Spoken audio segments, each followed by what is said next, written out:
Right, Tony, now we're showing you how to make a loop. We'll show you the rest of the pole float now and the rest of the pole setup. So, just made a little loop myself just to make it a bit quicker, this video.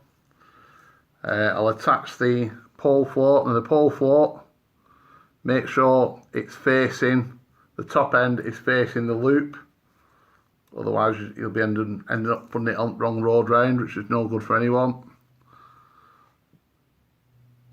Just put your line through your pole float. Now what you don't want, and the reason why you need a bit of rubber tubing, is otherwise your pole float will just go up and down and you won't be able to keep it at the same depth that you want. So you need a bit of rubber tubing.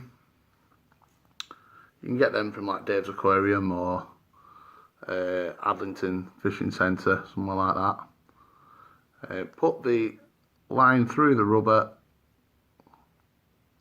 like so.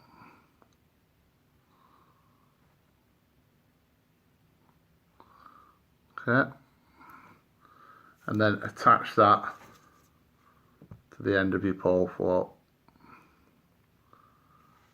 and then just pull that line through, and there you go. Looks miles better now, that, doesn't it? Now that brings me to the business end, so tying the hook on. Okay, now when you do this, concentrate, and like I said to you before, the key to this is practice. So do it a few times, get used to doing it. So what you do is you put the back of the hook, you can just about see the eye there, can't you? You put the line through the back of the eye, like so. Okay, so you got that there. Pull the line over, just so it's a little bit taut like that, makes it easier to do.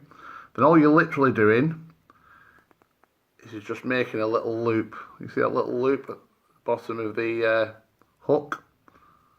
That's all you're doing. But just for safety, do that half a dozen times or so. Just keep twisting it round. 6 or 7 times is fine. I'll try and show you. Now at the bottom of the hook, where the eye is, you can see there's a little loop there at the bottom.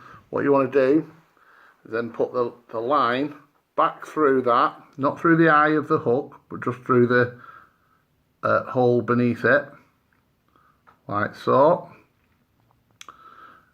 Now if you just pull that tight now, it'll just coil and make all your line all manky, and that's no good for anyone. So you need to make sure that that's nice and wet so that it doesn't coil up. So make sure it's nice and wet, and then literally pull it tight.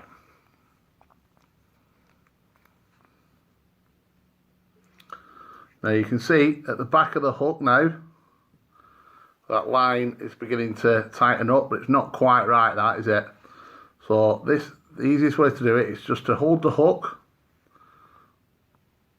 and then just wrap the line around your fingers a little bit, and use your thumbnail and just push it up to the end of the hook like that.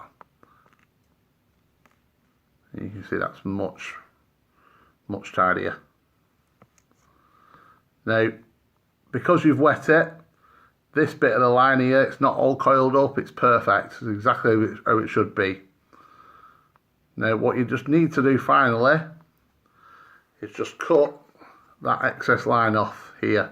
Now don't cut it all the way to the hook, just so that you know there needs to be a little bit of room, just in case the fish pulls it and it untangles a little bit. So it does need a little bit of room.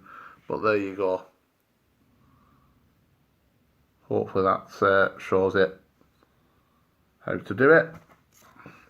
So you've got your loop at one end, you put your pole float on, you put it through the rubber tubing here, and then you've tied your knot on.